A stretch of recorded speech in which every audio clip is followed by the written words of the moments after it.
Quel est l'élément majeur que vous faites? Je pense que c'est la partie, vous montez les cannes à pêche en particulier.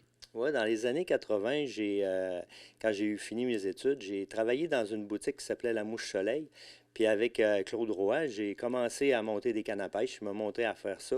Puis après ça, ben, j'ai monté des cannes à pêche pendant plusieurs années pour la boutique. Après ça, j'en ai fait dans les années 90 pour le coin du Moucheur. Quand même plusieurs années, jusqu'à temps que je parte la corporation pour la restauration de la pêche à l'île d'Orléans. Fait que la canne, ça fait longtemps que je fabrique des cannes. Ça fait plus de 35 ans que je monte des cannes à pêche.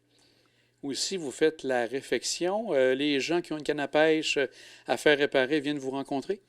Bien, souvent, les gens ils ont des cannes qui ont appartenu à leur père, le grand-parent.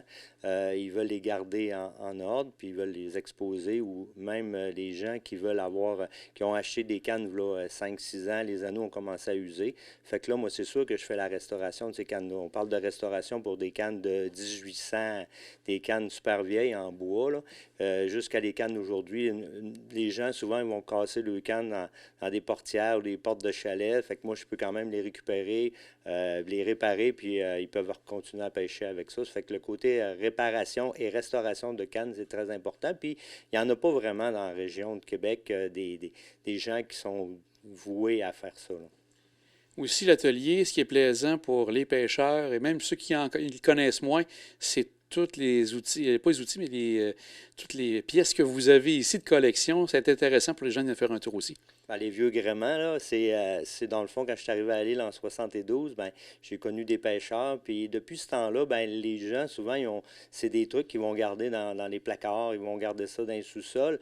Là, vu que depuis 2015, j'ai quand même le musée, ben là, les gens, ils m'apportent des trucs. Puis c'est des trucs que je vends pas. Moi, vraiment, je prends le temps de les exposer, d'expliquer un peu l'histoire. Puis ça donne l'histoire un peu de l'équipement de pêche sportif et même commercial dans le temps, parce que j'ai aussi touché le port de pêche Anguille avec une pêche expérimentale au parc maritime. On capturait des poissons toutes les années, là.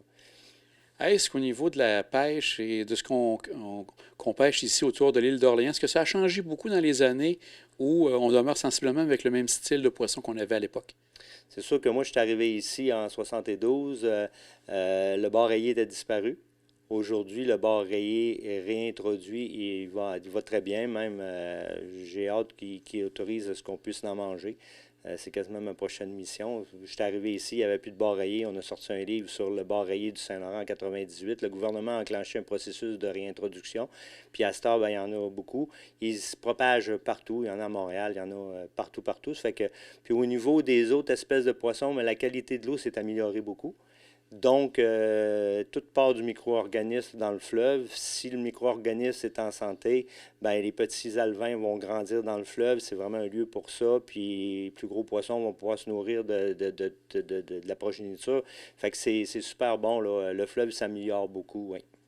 Est-ce qu'autour de l'île, il y a d'autres endroits que le fleuve pour pêcher ici à l'île d'Orléans? Il y a une rivière à Sainte-Famille que j'ai pas été voir, la rivière du Moulin, je crois. C'est une petite rivière qui est préservée, puis je crois, comme organisme, ce serait important de préserver cette rivière-là, parce que c'est sûr qu'il y a des bouts de rivière qui ont été détruits.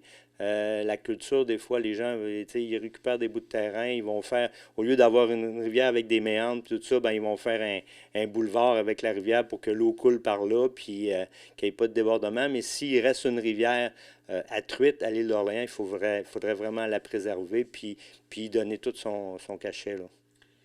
Quand on s'est promené justement dans l'atelier, un bel aquarium, qu'est-ce qu'on retrouve dans votre aquarium? Dans le fond, l'aquarium, c'est les poissons de la saison.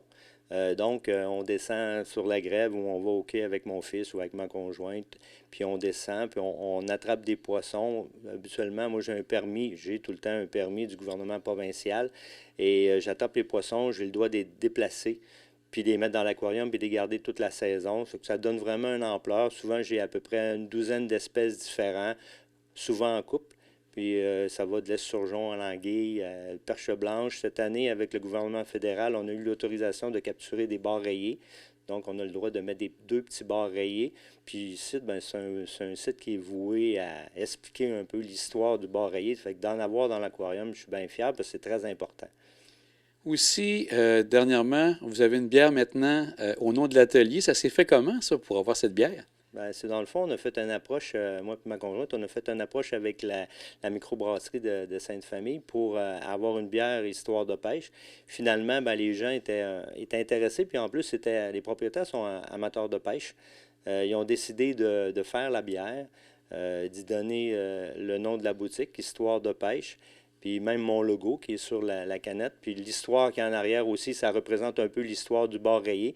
Fait qu'ils nous ont fait ce plaisir-là de nous faire une bière thym citronnée qui est super bonne. C'est sûr que quand vous aimez prendre une bière plus traditionnelle, vous allez trouver que le thym est fort, mais elle est vraiment bonne. Puis il y a des recettes qui ont commencé à se faire avec notre bière. Fait qu'on est bien fiers de tout ça, oui. On parle d'histoire de pêche, donc j'aimerais connaître, vous êtes venu pêcheur de quelle manière? Ah, dans ma famille, du côté de mon père, du côté de ma mère, c'est tous des pêcheurs. De Drummondville à Saint-Siméon, c'est vraiment tous des pêcheurs. Fait que quand on se réunissait dans le temps de Noël, tout ça, ben, c'est nos histoires de pêche qu'on comptait tout le temps.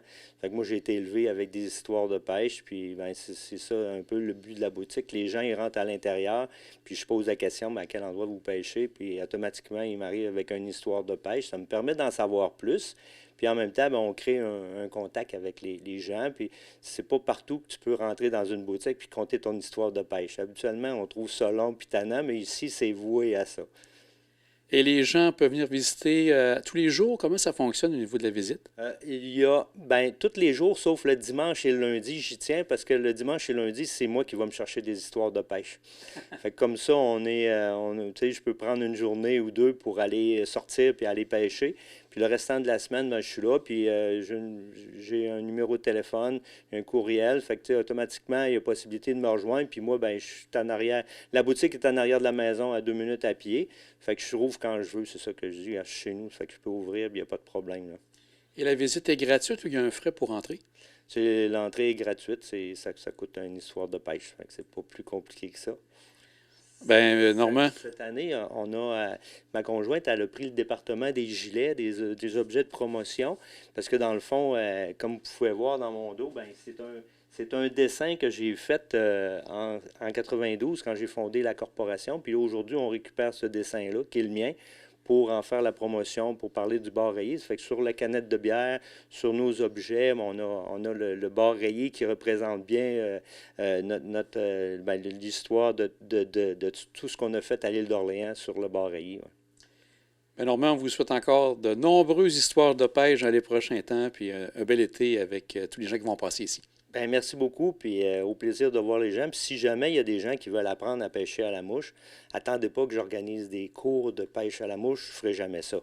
Mais si vous voulez, vous m'appelez, on s'installe au terrain des loisirs ou on va sur le bord du fleuve, puis je vais vous donner quelques techniques pour pêcher à la mouche, puis ça va me faire plaisir de le faire, pas en grand groupe, mais pas avec beaucoup de monde, mais avec des gens, là.